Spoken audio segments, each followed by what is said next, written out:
Yukio Mishima's Sea of Fertility Tetralogy. Yukio Mishima is one of the most acclaimed and controversial writers in the history of Japanese literature. Over the course of a career spanning nearly 3 decades, he wrote dozens of novels, stories, essays, and plays. His work is marked throughout by a strict adherence to conventional Japanese attitudes of honor and imperial loyalty, themes that had started to go rapidly out of fashion in the wake of the Second World War. Despite this, his writings still strongly resonated with a large audience because of their contrast of these traditional ideals with the anxieties brought on by the rapid modernization and westernization of the nation in the post-war era. Sit back and enjoy today's edition of Lit Tips.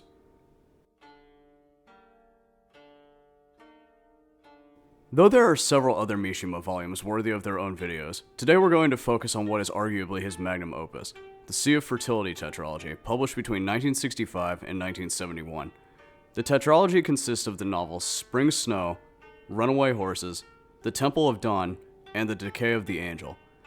The series represents Mishima's attempt to distill nearly all of 20th century Japanese history into a complex narrative spanning from 1904 through 1970, weaving in historical events from Japan's surprise victory in the Russo-Japanese War, to the end of the radically transformative Meiji era, to the build-up and catastrophic end of the Second World War, and on through the post-war Japanese Renaissance that saw the country's true arrival as a global power.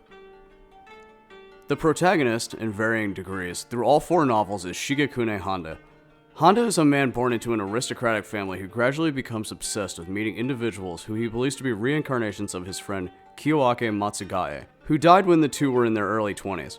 As a warning, this video will contain spoilers for each novel, but it is the subtle nuances and Mishima's keen attention to characterization and plotting that still make these books worth your time.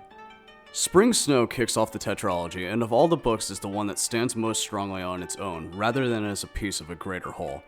While Honda is present throughout, he is relegated to side character status, his role in the series gradually increasing in subsequent books.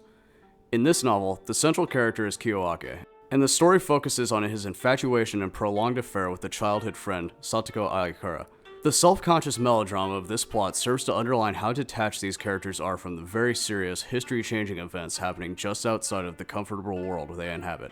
After a long series of events, Satoko's family discovers the relationship and strongly disapproves, sending her away to become a nun in a remote Buddhist mountain temple.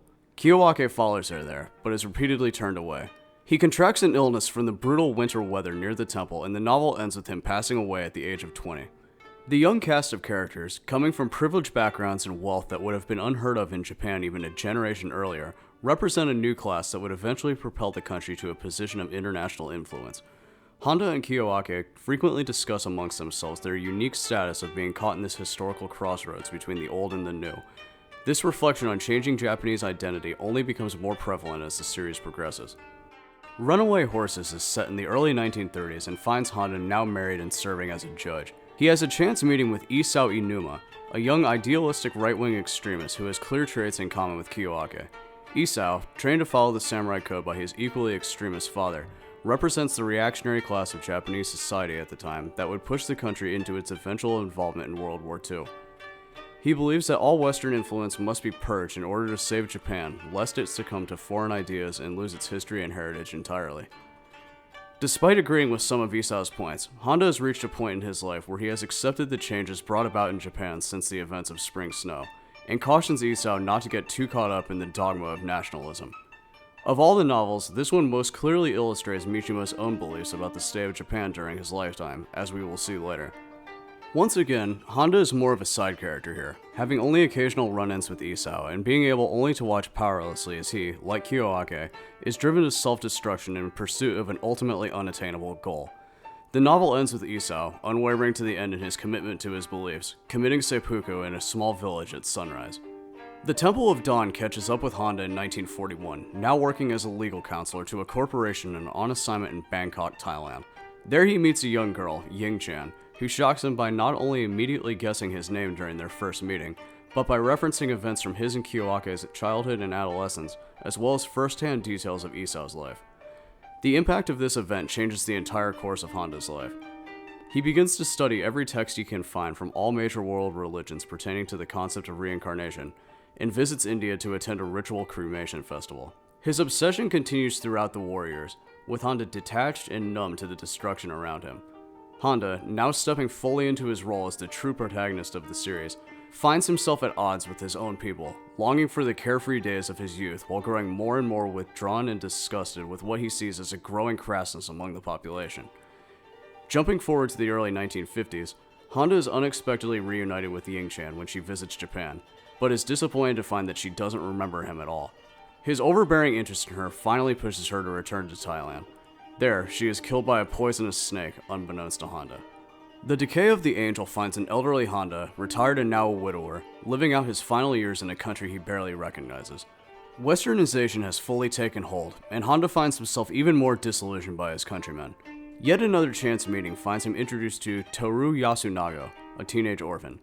Toru exhibits qualities that are uncannily similar to Kiyoake, but Honda, having given up on his belief in reincarnation, takes a while to fully recognize them.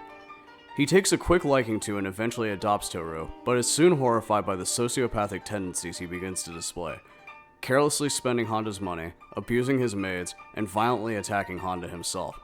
The cruel irony here is that of all the reincarnations, Toru, representing the new generation that exists entirely removed from the beliefs and ideals of old Japan, is easily the most similar to Kiyoake.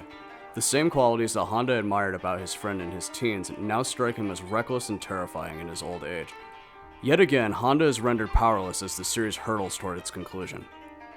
In 1967, Mishima and a group of like-minded students formed the Tatenokai, a private militia dedicated to reinstating the emperor as absolute ruler of Japan.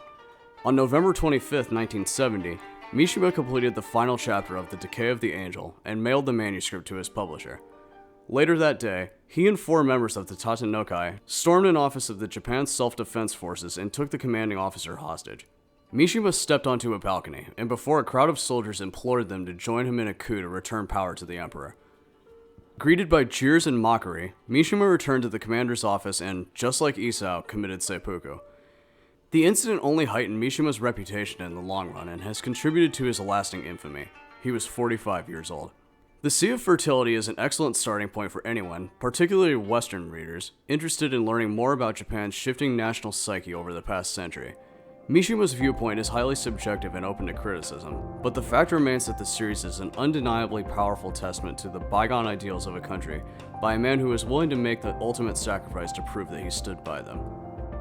Consider subscribing to our page for more videos, leave a comment in the comment section below, and suggest any writers who you'd like to see us examine in future episodes. Until next time, keep reading.